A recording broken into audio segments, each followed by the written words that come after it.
All right, well, again, welcome to our February garden talk. Today we're getting a lovely armchair tour of the Philadelphia Flower Show. So thank you, Sue, and I will hand it over to you. Okay, thank you, Jan. I want to welcome everyone. My name is Susan Lukashevitz, and I'm just so thankful. I'm thankful that you came to the presentation of the 2025 Philadelphia Flower Show. Um, if you are like me, I love looking at flowers and I love looking at gardens, and I always try to go to flower shows, especially Plantasia, every year in Hamburg, New York. And I've always wanted to go to the Philadelphia Flower Show. Um, it was just on my bucket list. So when the opportunity arose, I grabbed the chance to go, and it was a bus tour that was specific to the Philadelphia Flower Show, and um, it was wonderful. So that's my ticket. We were fortunate enough to receive tickets for the Tuesday show with an early admittance so that we had like a 45-minute preview before the general public came in. So that was kind of a very nice thing. Um, a little history on the Philadelphia Flower Show. It is the nation's largest and longest running horticultural show. And in 2025, it was in its 196th year. And it is known for its beautiful floral and landscape exhibits, plant competitions, educational offerings, and an amazing shopping experience. The floral and landscape displays are created by local designers and also designers from around the world. The show exhibitors range from it could be like local floral societies. So like you might have the African Violet Society or an Orchid Society, but also landscape gardeners and designers, tree experts, floral design companies, local colleges, and which I was really pleased to see was also high school. So the show is produced by the nonprofit Pennsylvania Horticultural Society. And as stated on their website, they are trying to create like a sustainable future by and they're trying to create a sustainable future by bringing positive changes to beautify Philadelphia and the surrounding regions of Philadelphia, and and trying to improve the well-being of the citizens through plants. Um, so this is the entrance sign outside the Philadelphia Convention Center where the flower show was housed. And the theme of the 2025 flower show was Gardens of Tomorrow. And it was a view of the future that by adapting today's garden practices, we can create sustainability and resilience for our gardens tomorrow. Okay, so this here is the entrance to the flower show. And it was this like lit arch with a chandelier and trees and flowers that were surrounding the area. And it was designed by the Pennsylvania Horticultural Society, and it was called Futura Florentia. And as you can see, by the arch, they had cherry trees that were kind of backlighted. And then there were flowers, there were alliums and hellebores, foxgloves, and hyacinths. And the hot pink arches were very eye-catching and I thought really modern. And this is just another angle from the other side of the arch. You can see the flowers a little bit better, the alliums and the hyacinths.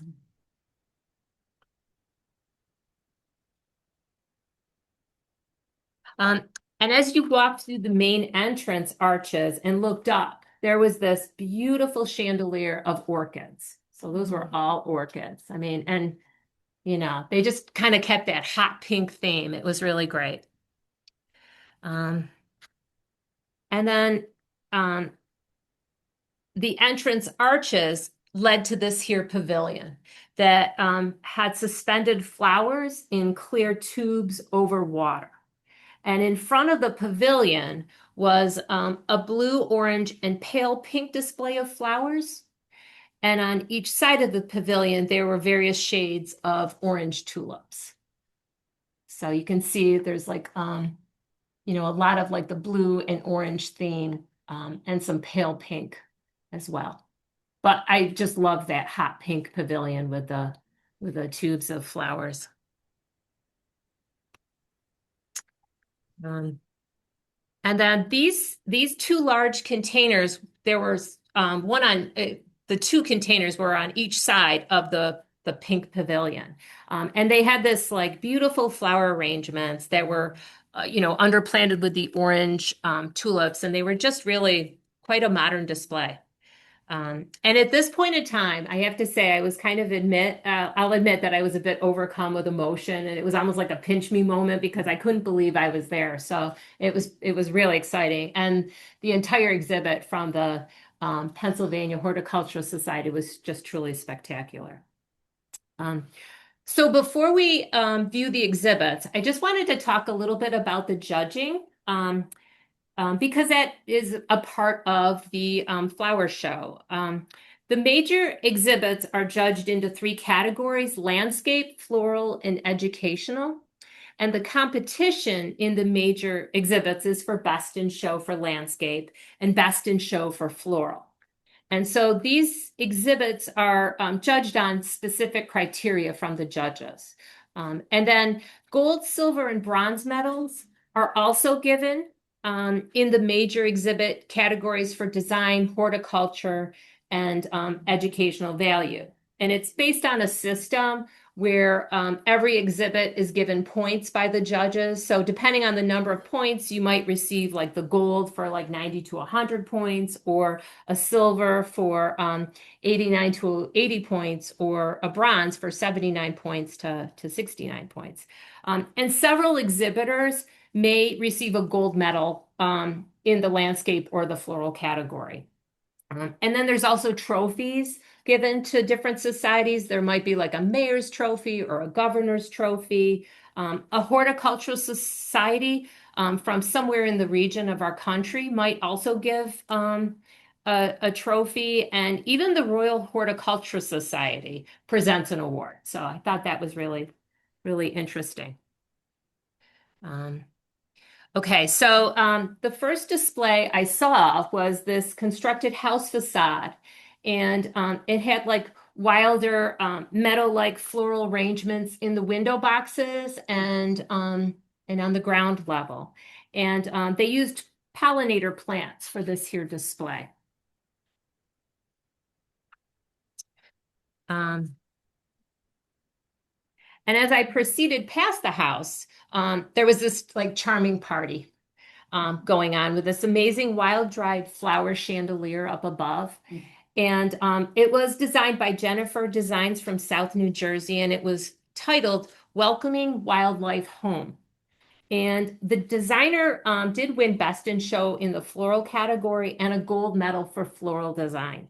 And at the table, there's this like long centerpiece of flowers, and the guests at the table were a squirrel, a turtle, a spider, a butterfly, and they were all made of floral materials. Yes. Yeah. Um, and here you can see a better view of the floral centerpiece and also the guests at the table. And I love how the tortoise shell looks like the backside of like mushroom or fungi. Yeah. And I loved the butterfly, but the whole scene was just incredible. And above the table was this hummingbird hovering over it. Yeah. So that was really nice. So looking back, even though I had like a 45-minute preview before the general public came in, I felt this like urgency to see all the exhibits before it got too crowded. And that was probably a rookie mistake because this is the first time I've ever gone to the show. So I didn't read every exhibit has like a poster, and it'll tell you what the poster's title is, who designed it, what the meaning is behind the poster. So I didn't really look at those. And so to do this presentation, I had to go back and match my pictures with what was on the website. But in all honesty, I just wanted to take it all in. I just wanted to visually enjoy all the gardens without, really finding out what all their meanings were and what they were trying to represent. But this here lovely garden from Robertson Floral and Events, they have, if you can see, there's like um, child, an adult and child mirrored figurine. So there's one, and there's the adult. Someone's in the picture of the adult. But this here garden won a silver trophy for best in show for floral and also a gold medal for floral design. But it was really, it was really an amazing picture, exhibit. And this here is a more modern flower display from the American Institute of Floral Designers. And I found it very interesting and colorful. And I think with the theme of Gardens of Tomorrow, that the exhibits were very accurate and thought-provoking. And overall, all of the exhibits made me think of how we might have to adapt sometimes our views of flower gardens and how we have to really work on creating garden sustainability.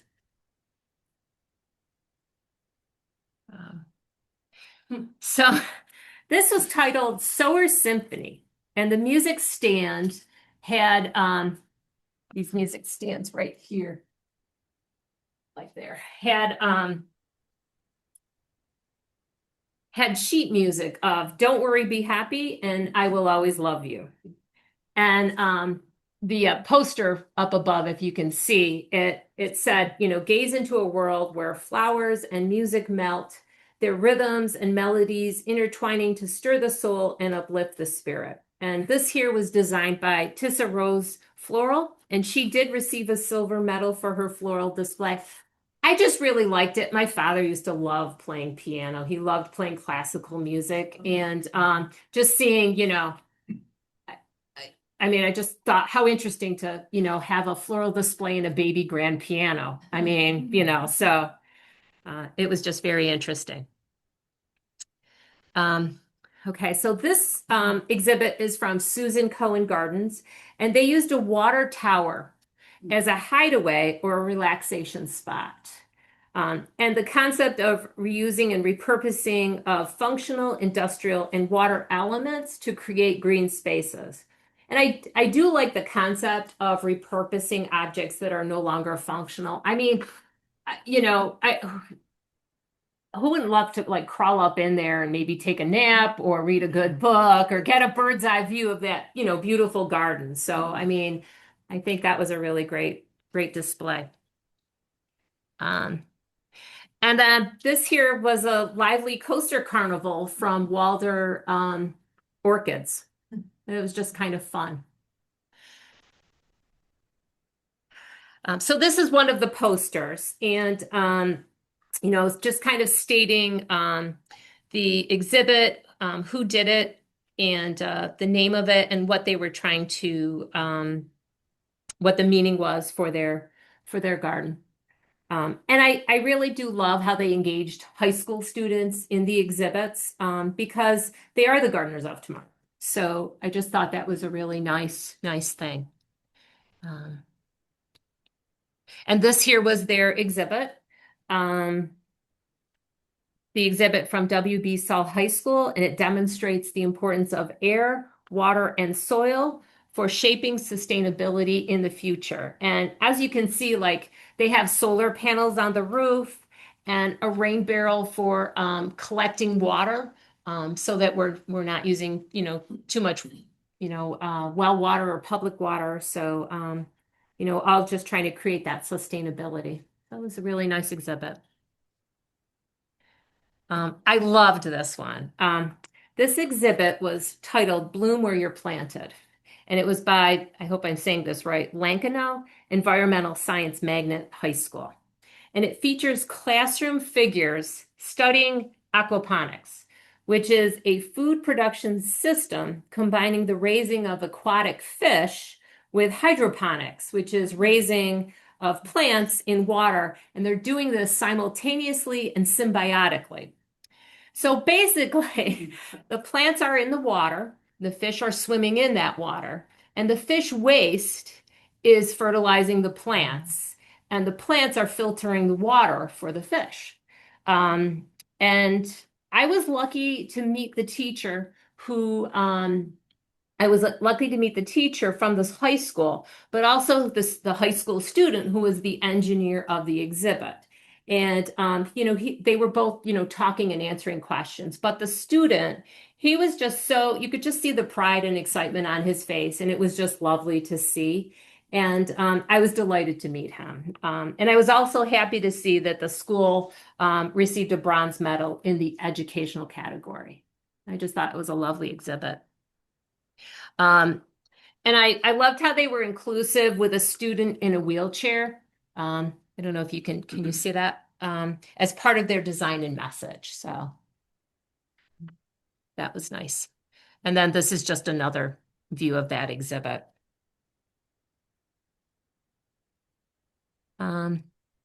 Okay, so this here poster describes the experience you will see in the exhibit. And they're talking a lot about like artificial intelligence or AI, which, I'm sure that it's going to certainly, I mean, it's certainly part of our gardening now, but will probably be a very big part of our future.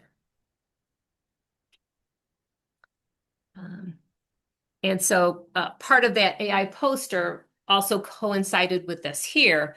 And the sign here said that the experience you will exhibit. And they were trying to like interpret a coral reef. And this exhibit was from Delaware Valley University, and they did win a bronze in the educational category. And so they had kind of like an interpretation of the coral reef with the goldfish pond. I just really liked the subtleness of the colors. It was just a lot of white, the fluffy clouds, that they were showing, and it was just kind of a nice visual break from the other vibrant gardens that I had previously seen. So it was just kind of like, okay, but I did like it. It was very nice. Um, I also like the look of this garden. It had an herbal plot with various areas to grow plants, so that they're growing plants like on the roof of that little hut, as well as next to it on the stand. Um, and this was designed by Lakeside School, and they also received a silver medal in the educational category. I just thought it was very nice. So this here is almost like a window display. So they have like the major exhibits, but then they also have these like little displays for floral things. And I just like this display with the umbrellas for a rainy day and the rubber boots that had various floral displays in them. So all the boots were planted with some flowers. So it was just kind of fun. And then this here was another one similar to that, like a Windows display. It was called Frame to Table. And I just liked the colors, the picnic-like theme, and the beautiful china patterns. And I mean, who wouldn't want to get like some bread, wine, and cheese and have a go at that, So very nice. Um, and then this here just was a pretty scene, a pretty exhibit, one of the bigger exhibits. And I just thought it was the essence of spring, especially after, long days in January and then February. And then here we are in March, and we get to see a little bit of spring. And the sign states what is true, the reward is in the waiting. Don't we all know that? Um, all right. And then this garden exhibit was designed by, and I hope I say these names correctly, Ishihara Kazuyuki and Iftikhar Ahmed of Treeline Design.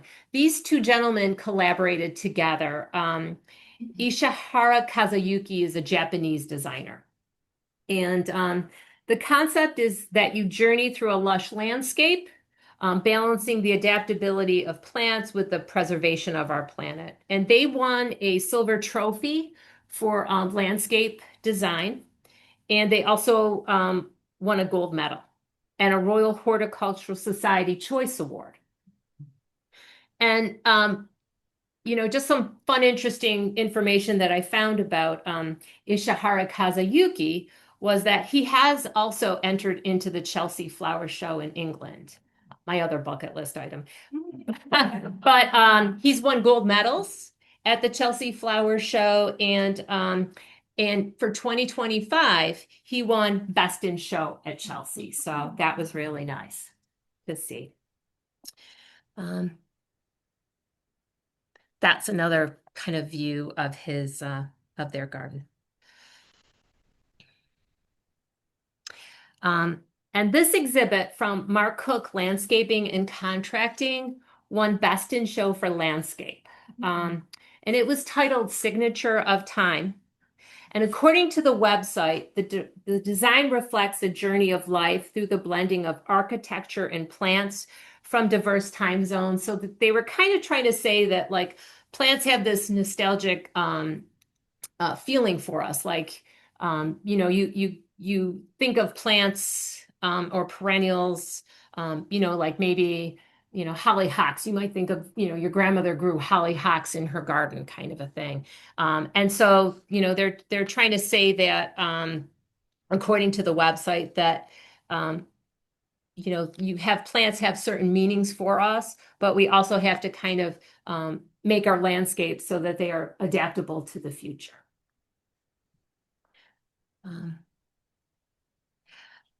And no, I am not in a Philadelphia jewelry store.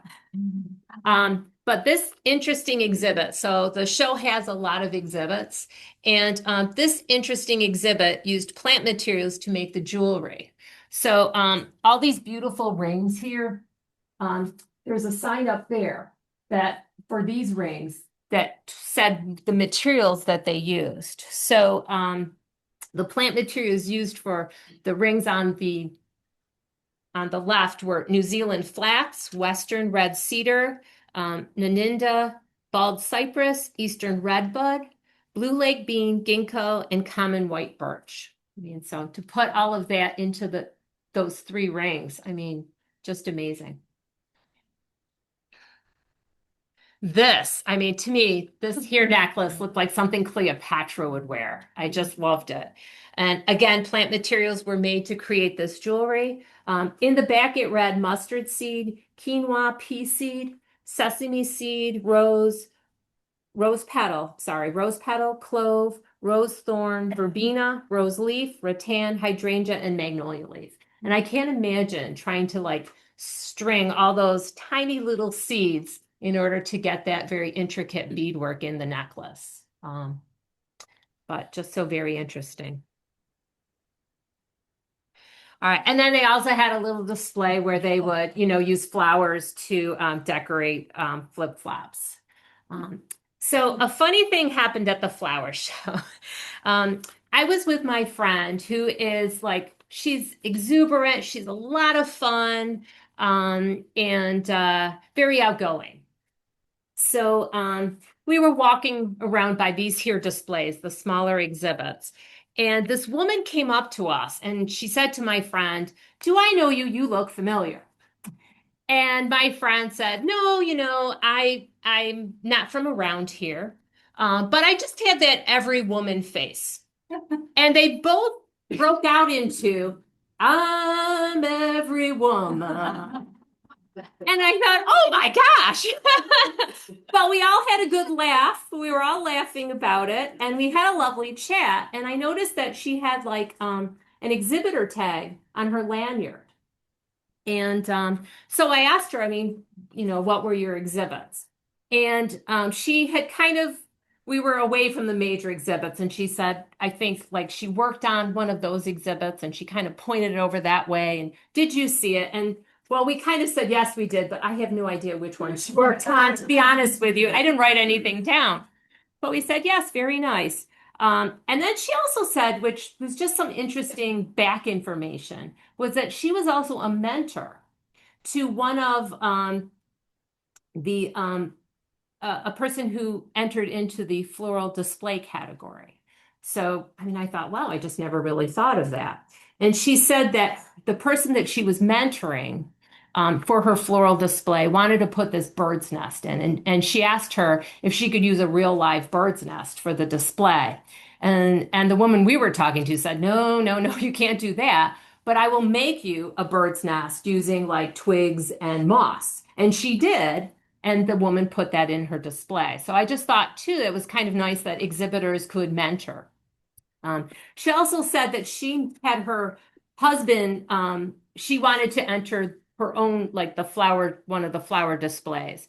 And she had this idea that she wrote on paper, and her husband, I guess, was a welder. And so he made this metal plant stand that held vials of flowers, little vials that had water and flowers in them. And it was kind of like in a cascading waterfall pattern. Um, Sadly, I didn't think to take a picture of either of those, so I'm really sorry about that. But I just thought it was just interesting to say, like, just a little bit of a backstory of what can happen. Um, so let's see. Um, so this was kind of interesting because I just happened to be upon this, but this here are these are the judges, and they are deliberating this here floral display that on the side, and it's hard to see, but there is a man in the background in a pink vest, and he's right there. And he is holding a pink rope, and that pink rope keeps others away from the judges when they're deliberating so that they can, make their judges decisions. And these judges are judging exhibits in the competitive class, which are designed by non-professionals. So non-professionals can be like individuals in a garden club or a school or even like an individual participant. Um, and this display here, they were using pressed plant materials to make the globe and the fruit pictures. So there were a lot of those. Um, and then they used pressed plant materials to make these portraits. And I loved it because they were made from students from grade 3 to 12. And I thought, what an honor, to be able to have your display in the Philadelphia Flower Show. And here's some more of their plant portraits and the ribbons that they had. So with all plant shows, there is a great marketplace to buy various garden-related goods. And you can get everything from flowers and bulbs and decorations, tools, art, food and beverage, self-care items, books, clothing, outdoor items like furniture. I even met a vendor who was from the Buffalo area that was at the show. And frankly, my suitcase would not have been big enough because I really wanted just about everything in the show. Um, there's another kind of view of some of the displays. And I did pick up something. I got this little flower stand here that you put in a pot, and I should have taken a picture of it in my pot in the summer because it looked really nice. But by the time I thought of it, my flowers were not looking so good, so I did not. Um, So there's also other events that are offered at the Philadelphia Flower Show. So they have like yoga. So can you imagine doing like some of the yoga at some of those nice little around those exhibits kind of that they have? There's also after hour dance parties, and I would love doing the dance party. I did not, but at the main entrance arches under that beautiful pink chandelier. They have potting parties, and they have interest for children. And then they have this huge butterfly net at the flower show where you received a Q-tip that was dipped in a sugar solution with instructions not to touch the butterfly, but to use the Q-tip to touch the legs or pick it up. And they were native and exotic butterflies. I held Q-tip, but I didn't want to touch any of the butterflies. They were just too beautiful. Um, and and I mean, they just had so many different butterflies that were going around. I love that. I mean, things I've never seen before. Um, and upon leaving the tent, you went through this like metal chain door. It was kind of like, pull strings for like a fan, kind of like a metal chain door just to make sure that no butterflies were leaving with you. And then we were also examined for runaway butterflies. So um, So there's a lot of educational events too at the Philadelphia Flower Show. And this sign was describing like the various lectures that you could attend. Um, and I went to the 2 p.m. lectures on perennials, and the lecture talked of the importance of soil and using native plants for perennials. I loved how like they also had like an interpreter for the deaf, so that it was a very inclusive event. And this place was packed. It was packed. There were constantly people. It was standing room only, and then as soon as like someone got up and left, then other people filled the seat kind of a thing. So it was a constant motion in the crowd. In fact, myself and my friend, we didn't even get to sit next to each other because it was just so crowded. But um, it was an interesting lecture. And this was one of the TV monitors at the lecture, talking about the importance of green spaces in urban areas. Um, So this was just another beautiful, kind of like a meadow-like. I think a lot of wildflowers and meadows were a lot of the theme of this particular show. Um, but I just wanted to give you some kind of interesting facts. The 2025 flower show used over 315,000 square feet in the Pennsylvania Convention Center.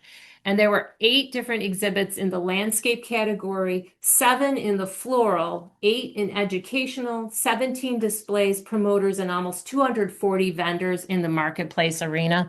And I do have the brochure, so it kind of says like a little map of where everything was, and you are more than welcome to look at this at the end of the show if you'd like.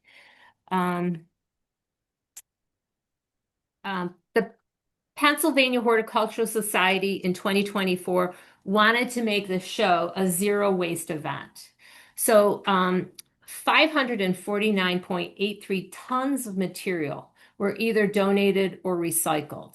And these include donations to like nonprofit and local community groups. So in the beginning, when I was talking about the mission of the Pennsylvania Horticultural Society to kind of help the well-being of the Philadelphia area, a lot of these donated materials probably went to those local community groups to help beautify the area. There was also recycling and composting of cardboard, green compost, mulch, textiles, and concrete stone blocks. And they had a green team to ensure that all the waste got to the proper places to be sorted and recycled. It also said that the show used 50% renewable sources, and efforts were used to source the plants locally, to use digital tickets and use paperless transactions to reduce paper waste. So, this was just something that my tour guide on my ticket, um, that the tour guide just printed off. But I mean, we had this with us wherever we went, and they always scanned the QR code. They never really took paper tickets or anything like that. And the website did state that the 2025 show was able to recycle or reuse 79% of its waste, which is great because it kept it all from the landfills. So I hope you enjoyed this presentation of the 2025 Philadelphia Flower Show. It was such an amazing experience, and I would recommend it to anybody who wanted to go, and I would even love to go again. I really would. This year, they are having the 2026 Philadelphia Flower Show from February 28th to March 8th. and the theme is Rooted Origins of American Gardening. So, if you have any questions, All I'd right, like let to me answer. just Yep. step in. Thank you, Sue. Let's give Sue a round of applause. This was a Thank you. great. And before we take questions, I'm just going to stop the recording and then we can open it up to questions.